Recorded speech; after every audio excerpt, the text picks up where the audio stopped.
I want to just dive back to I want to throw back to one of the things that you said about how the pine cone has exploded, or there are these campfires everywhere illuminating local contexts, and I think I love that metaphor because the campfire, like we all, in order for us to really tackle the array of challenges we face, global challenges, we need to focus on our own local environments. And the move back to the local is one that we really need to accelerate, or that's the direction in which we need to go. However, what is also abundantly clear is that we need to align the local actions with the global needs, right? So I'm really curious, given your exposure to and your understanding of complexity science, and the difficulty in actually bringing about changes that you want when engaging with systems that are so incredibly complex. How do you think that we might be able to instill this sort of alignment between local needs and global needs? That's like the That's a challenge. Yeah, I mean that really is because you know I think one of the things that I've really appreciated about the conversation at the Santa Fe Institute, where I should make it clear I'm not a researcher. I'm on the staff. I'm on the communications team, but I You get do to hang yourself out a with all of. disservice though by saying that. I'll just say, like, you're an incredible communicator and you get it. I mean, I don't know, I Thanks. don't get it, but I think you get it and you help me get it. So I'll Well, that I hope so. But one of the things that I'm starting to get is that the way that we have thought about complexity, or over the last 20 years, 30 years, as that term has come into its own in the sciences, is kind of wrong. That it's not about simple things coming together to make more and more complex things. That actually, Jessica Flack at SFI talks about this a lot. She talks about it in her community lecture, which is up on YouTube. Which is, if you look at the complexity of one living cell, it's mind-boggling. And that really, she's an information scientist. She looks at the ways that all of those cognitive biases I was talking about are ways for us to quote unquote coarse grain the world at the human level. So like we see the human realm as somehow less complex than an ecology, or than the ecology of stuff in your bloodstream, just because that's how our nervous systems are tuned. That we're chunking information in a particular way and processing it that in a particular way. And so I say that all as a disclaimer that we still, as much as the entire field of complex systems research has just totally flowered and matured over the course of our lifetimes, uh, there's still this fundamental question, which is, how do you compare the complexity of what's going on in the microcosm to the complexity of what's going on in the macrocosm, because the macrocosm doesn't actually see all of the detail and complexity of its constituent parts. Like, that's sort of the point. That's why these systems have to break apart when really rapid change is going down, because like you don't actually have a god's eye view of everything going on inside your body, and you can't metabolically, it's impossible. And so, for the like I guess that's one way of sort of leading up to this question of why it is that we have to rebel in some sense. I don't know, I don't particularly like the word rebel, but like why it is that we have to assert our agency against the agency of the dehumanizing institutions in which we find ourselves embedded. Because your government on some important level, or your corporations that you depend on and for your modern life, are not aware of you in the way that you're not aware of the cells inside the tip of your finger, unless you burn them. And then even then, like, you probably didn't, you're just going to get more. And so like human beings are fungible to these systems. We're completely expendable and replaceable in an important way. I mean, there's arguments, but like for the certain like special people, whatever. But I think it's the case that like when it comes to this question of like at what scale should I be putting my attention, it's not. I mean, it's super still important to follow that bumper sticker that came out of the 1970s, right? Think globally, act locally, because really, in some sense, that's all we can do. We're profoundly disempowered by the systems that like the Matrix, basically. Like we're in a situation where because of political lobbying, really only corporations get to decide who wins an election in a really horrifying way that Lawrence Lessig has spoken about extraordinary detail. Like the number one thing we can do in politics right now is get money out of politics, because it's allowing these institutions with their own agency that is nobody's choice to drive the future of the entire system. And that needs to be, again, restored. That's the only way to restore democracy, is to restore the individual's ability to actually influence the system, to actually, your vote to actually count for something. And so to do work, there are people who are doing work on that level that, in some sort of mathematical sense, you might consider a local level, in that it's one, very narrow and specified project. Get money out of politics. And yet it's a project happening at the scale of the entire nation, right? And so, like, I don't know, like, I think that for most people do not have the means, do not have the affordances, do not have the network. The social network is, primary here in terms of, your ability to influence things based on who you know. And most people do not know enough people of influence to be able to work magic at that level, if you will. But most people know enough people in their neighborhood to make a difference at the scale of their neighborhood, and most people know enough about their backyard to be able to grow a beautiful garden in their backyard. And like, you have that, or you can grow one on your roof if you live in the city, maybe, or like, it's I think it's not so much about the spatiotemporal scale so much as it is about the degree of separation that you are from various objects and processes in your networks. So like, it's not about if you know everyone in Washington, then the United States is like a country club, and it's like, it's actually a very small party in that respect, and like, you can work things in that way that like most people, they're going to be going to like, parent teachers association meetings or something to have the same kind of impact.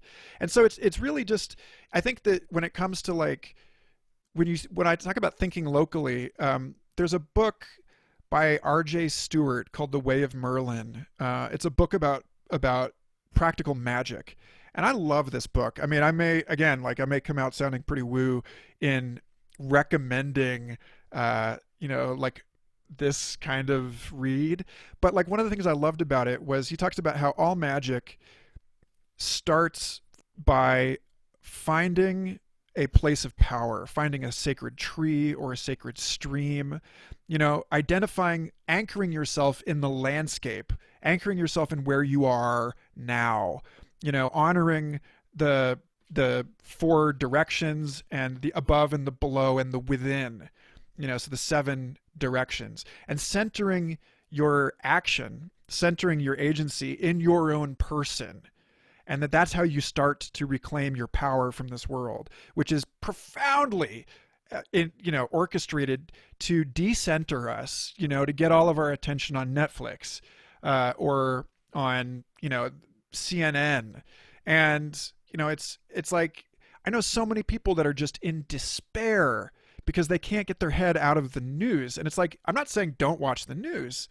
I'm saying you need to fix, you meaning all of us, I need to fix the balance between the attention that we're giving a world over which we have no control and our attention to a world over which we have some control. And, the only way that really what you can reach, what affordances are available to you, is through a process of inquiry. I don't know if you can see this shirt. I got this shirt at the grocery store here in Santa Fe. That's the Zia, sort of the icon of Santa Fe. Inquire within, you know? And so like that's, I love this shirt, and I love that So it's just for those listening, it's a what's the Zia? Because the Zia, yin and the yang Zia is a symbol. Native American symbol of like the four directions, and It's like north, it's south, a east, west, but there's like four fingers right. extend. It's like the yin yang symbol with four fingers extending from each of the poles, or like the north, south, east, west Yeah, areas. yeah. So Yeah. it's the sacred wheel that's containing the play of opposites, and so on, and so and then radiating out, and I think that's really that's what I wish to embody and what I wish to communicate, in an answer to that question, which is that you are of no use to this world. You are not helping anyone. You're not gonna help anyone if you don't first put on your own oxygen mask, right? Like if you don't first get clear about who you are and what you're connected to and what you know and what you don't know.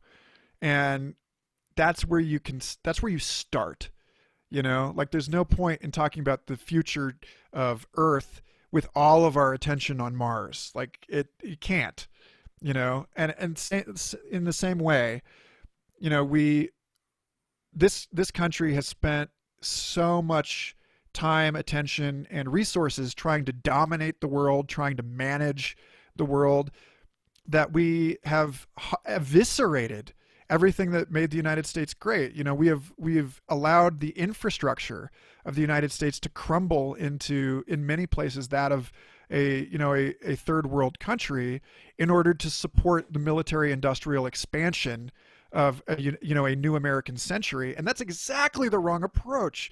Like if you look at the difference with like Canada's like, they have their domestic foreign policy balance more or less figured out, as far as I can tell. And that's why it's such an alluring place for most of us in the United States, like looking at it, slobbering over it, like, how do we get in there? They're like, you're not getting in, because we that if you did, we couldn't take care of our own, and so anyway, I mean, Yeah. I've got to be careful with my sort of political musings, but I It think that, just makes me yeah. think that the power, like that over the emphasis placed on military power at the expense of everything else, is actually done more against, it's worked against the United States. I think the true power of the United States is not in its weapons, but it's in its people and the culture that it exports, like the music, the television shows, the documentaries, everything, all the culture that it exports. I think has had a far greater has had a far greater influence in shaping the rest of the world than I don't know, big guns. And I say Well, this, again, if you, sorry, go ahead. I was just going to say, I say this as I've lived in Asia for most of my life, and I watched a lot of American television. And I know that people in Europe, everyone who learns English kind of learns it through American television and listens to, mainly American music. Things becoming more globalized, I guess. But over the past 50 years, I'd say a lot of the cultural exports of the United States is what has really helped cement it as like the global power, the Well, and hegemon. yeah, and I would say, like, beyond sort of the question of like whether cultural dominance is really soft power, like the CIA promoting modern art back in the 60s and 70s, is really like, I think more what I'm getting at is while all of that is true, I want to draw the contrast to like the approach of military dominance, or soft power dominance, is an emphasis on uh, sort of Top down a control. a hollow sense of, yeah, control based power, which is contraindicated in a world of complex dynamical systems, right? Like the whole point is, you cannot know the whole system, because you don't have the resources, computational or metabolic, to create a one-to-one map of reality. This is why there's a butterfly effect, right? Because there's always some pixel that you know, it's like you have coarse grained the world meteorological systems and missed something going on below the threshold of your ability to measure, you know. And so like all of this stuff erupts out of the micro or the macro, you know, erupts from beyond your you know, your liminal thresholds. And so like this is why, again, like I wrote a piece called "The Future is Indistinguishable from Magic" for that book.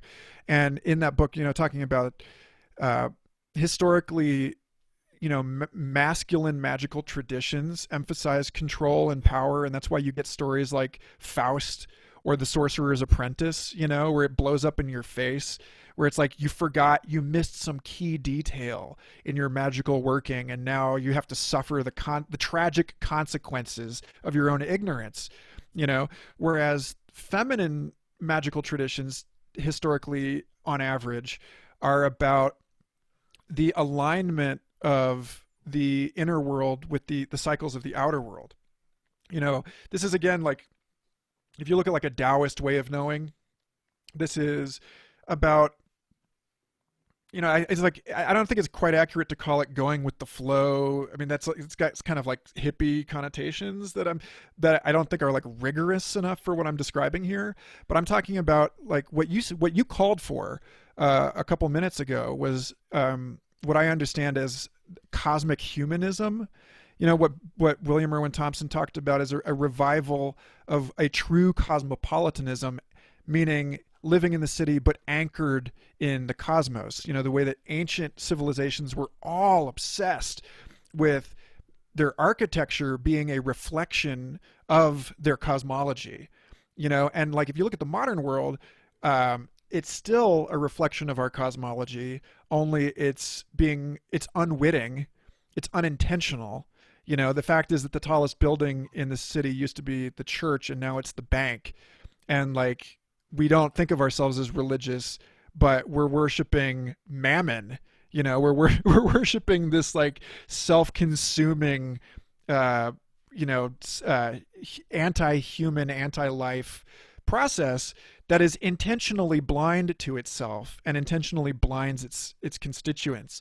And it's like that's not what we need right now. What we need is to wake up to the actual momenta and forces of history and where they are taking us, and you know, accept them in some important way and ally ourselves to the bigger picture rather than persist in this foolish attempt to conquer nature, you know, to dominate the natural world. And I mean, this is like, I have a Jurassic Park tattoo, you know, like this is my Ian Malcolm rant here, you know, that like, if you are doomed to fail, this is not about like, don't play God in like the simple way. That's like a vast oversimplification.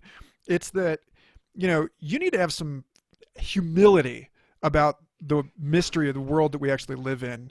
And that's the only place that you can actually start to, you know, to draw from, again, in that R.J. Stewart sense, the power of Merlin does not come from Merlin. It comes from the land.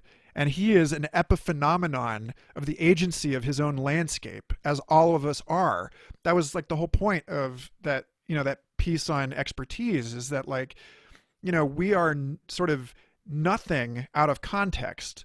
As William Irwin Thompson says, you know, a fact requires a worldview the way that a flame requires an atmosphere. So like all identity and all purpose is bound in this way. And if you think that the goal is to exert your will upon the world, then the joke is on you, because you are a pawn for forces that you're not even aware of. You are a puppet for things that you are willfully not paying attention to. And that's where we are right now as a country, and as a sort of, you know, Western civilization, broadly speaking. You know, who in their right mind thought it was a good idea to trawl the Great Barrier Reef? Like, are you out of your goddamn mind? You know, good luck. Good luck undermining everything upon which you depend.